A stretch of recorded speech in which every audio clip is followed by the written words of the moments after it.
Assalamualaikum warahmatullahi wabarakatuh, Pak Agus. Waalaikumsalam, Bu Endang. Apa kabar, Bu? Sehat, nggih? Alhamdulillah sehat, Pak. Gimana kabarnya Pak Agus? Alhamdulillah, baik, Bu. Tapi akhir-akhir ini saya amati kok Bu Endang seperti kurang bersemangat, nggih. Apa capek atau karena ada apa gitu, Bu? Nah, itu Pak, sebenarnya saya ada sedikit masalah. Namun saya bingung mau mengutarakannya. Kira-kira apakah Pak Agus ada waktu? Mohon maaf nih Pak, seandainya saya mengganggu kesibukan Pak Agus. Oh, ada, Bu. Tenang, nggih.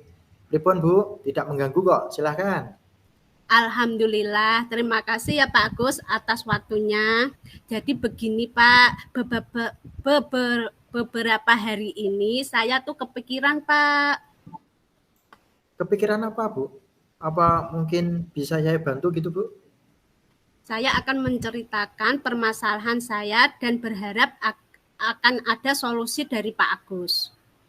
Nggih. Masalahnya apa ya, Bu? Begini Pak, saya akan mengajar di kelas 1. Banyak siswa Oke. yang belum bisa membaca dan menulis Hmm. dengan lancar. Saya tahu Pak, kalau di TK itu tidak diajarkan membaca, hanya Ya. bermain saja. Nah, baru di SD baru diajarkan membaca dan menulis. Ini kan pembelajarannya sudah berjalan beberapa bulan, tapi masih ada beberapa murid saya yang masih belum bisa membaca. Saya bingung Pak, harus bagaimana? Mungkin Pak Agus bisa memberi saya masukan, ide atau trik agar murid saya bisa lancar membaca. Hmm, jadi apa nih Bu yang bisa saya bantu? Dan mungkin apa ya Bu ya yang ingin Ibu capai dalam diskusi kita hari ini? Saya butuh masukan, ide, dan trik Pak dari Bapak agar siswa saya itu lancar dalam membaca. Jujur ya Pak, saya bingung karena masalah ini. Coba Bu, mungkin bisa diceritakan proses pembelajaran yang Bu Endang lakukan untuk mengajar anak-anak membaca. Setiap pembelajarannya itu kan Ibu sudah melakukan, deh. Ya, melakukannya kepada para siswa gimana Bu? Gini Pak, setiap hari itu dalam pembelajaran yang saya lakukan, saya itu suruh anak-anak itu maju ke depan satu persatu untuk membaca, untuk belajar membaca, dan saya lakukan itu sebelum jam pulang sekolah. Selain itu saya juga mendikte Pak, agar anak-anak itu mudah menghafalkan huruf. Oh, terus dari hasil kegiatan Ibu yang sudah Ibu laksanakan, bagaimana Bu hasil belajar siswa Bu? Terus apa ya hal-hal seperti ini terjadi di kelas Ibu saja atau mungkin ada di teman-teman yang lain juga begini? Hasil belajar siswa saya itu kurang optimal Pak. Ya karena itu masih ada yang belum bisa membaca.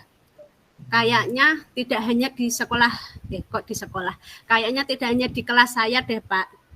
Kita kan ada 3 rombel Pak, jadi sekolah saya itu ada kelas 1 tuh ada A, B, dan C. Rata-rata setiap kelas masih ada siswa yang belum bisa membaca Pak. Gitu. Jadi kalau boleh saya simpulkan Bu, ya, hasil belajar siswa Ibu tuh kurang optimal karena siswa Ibu masih ada yang belum bisa membaca. Dan kemudian pembelajaran membaca yang Ibu gunakan mungkin metodenya dengan disuruh maju ke depan untuk membaca dan didikte. Jadi dapat dikatakan metode Ibu itu kurang menarik buat siswa. Sehingga minat belajar siswa masih kurang dalam membaca dan hasil belajar siswa jadinya kurang optimal, Bu. Terus di sekolah Ibu tidak cuma ada satu kelas, tapi ada 3 kelas kan, nggih? Yeah. Apa yang akan Ibu lakukan? Gitu ya Pak. Sebenarnya saya tuh sudah berkolaborasi dengan paralel saya yang A dan C. Setelah pulang sekolah itu siswa saya tuh bertukar pikiran gimana ya caranya siswa kita tuh bisa membaca dengan lancar. Mungkin belum menemukan cara yang pas Pak. Sebenarnya sudah bagus sekali sih Bu, kalau Ibu sudah ada kolaborasi dengan teman sejawat gitu. Dan mungkin apa ya Bu, rencana Bu Endang untuk selanjutnya? Rencana saya ya Pak, mungkin nggak mungkin sih Pak. Saya tahu sih Pak, kelas 1 itu kan peralihan dari TK ya. Kalau Ya. peralihan dari TK tuh pembelajaran di kelas 1 kan tidak bisa disamakan dengan kelas tinggi.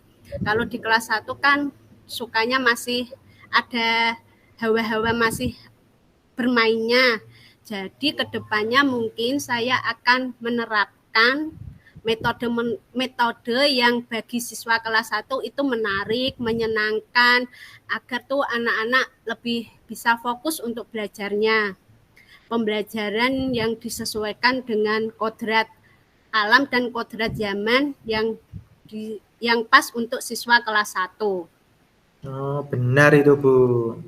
Ibu sudah menerapkan pembelajaran yang berpihak pada anak, sesuai dengan apa yang diharapkan oleh Ki Hajar Dewantara. Karena siswa itu kan memiliki kebutuhan dan gaya belajar yang berbeda-beda, gitu. Kita sebagai guru harus memperhatikan kodrat alam dan kodrat zaman. Terus, apa yang Ibu lakukan agar pembelajaran itu bisa terwujud, Bu? Yang akan saya lakukan ke depannya, saya akan menggunakan benda-benda yang konkret atau real atau sarana prasarana yang ada di sekolahan agar saya manfaatkan dan juga mengajak anak belajar sambil bermain. Oh, gitu. Mungkin seperti apa itu ya, Bu?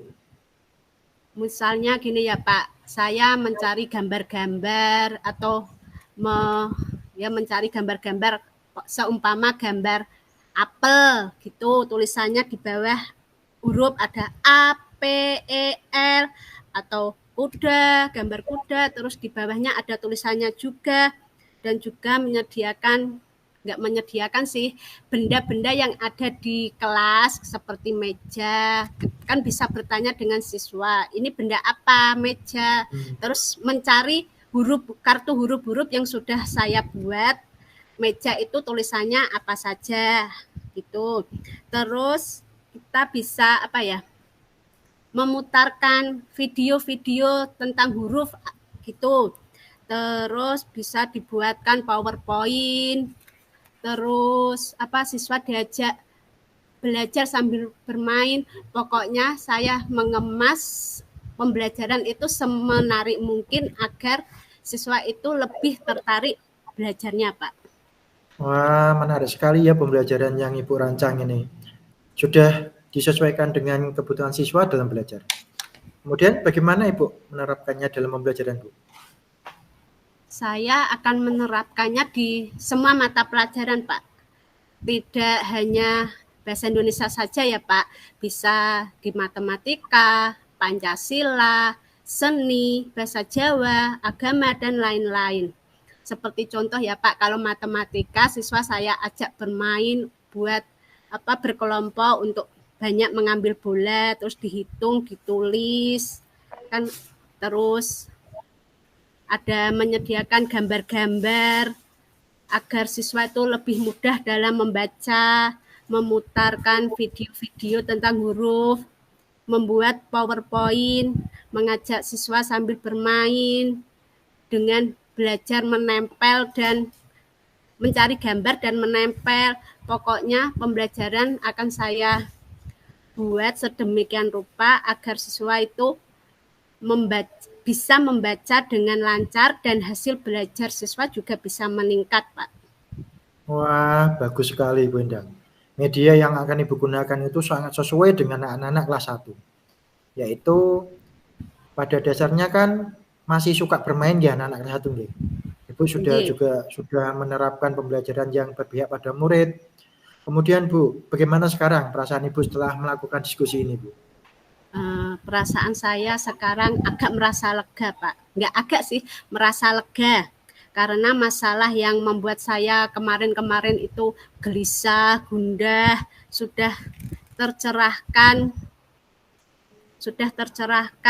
Kita harus menerapkan pembelajaran yang berpihak pada murid dengan memperhatikan kodrat alam dan kodrat zaman. Iya, benar sekali Bu. Dengan solusi yang Ibu Endang ambil, Bu Endang perlu melakukan refleksi, kemudian berkolaborasi dengan teman sejawat untuk pembelajaran yang lebih baik lagi. Dan juga Bu Endang tidak merasa terbebani dengan apa yang akan Ibu Endang lakukan, yaitu dengan menyiapkan media-media pembelajaran yang menarik bagi siswa.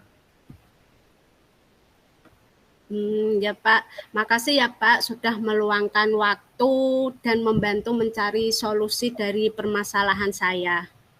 Ya Bu, sama-sama. Saya juga senang bisa membantu Ibu Endang. Untuk menemukan solusi permasalahan Bu Endang sendiri kan bisa ketemu tadi Ibu yang menemukan sendiri loh. Saya harap Bu Endang sudah menemukan solusi di mana agar anak-anak kelas 1 cepat pandai membaca. Jangan lupa untuk berbagi dengan teman-teman paralelnya Bu, teman sejawatnya nggih. Nggih Pak, saya akan segera berdiskusikan dengan ide-ide saya tadi dengan teman paralel saya. Sekali lagi terima kasih ya Pak Agus. Semoga Pak Agus dan keluarga selalu sehat dan sukses. Amin. Sekian dulu ya Pak Agus. Wassalamualaikum warahmatullahi wabarakatuh. Waalaikumsalam warahmatullahi wabarakatuh.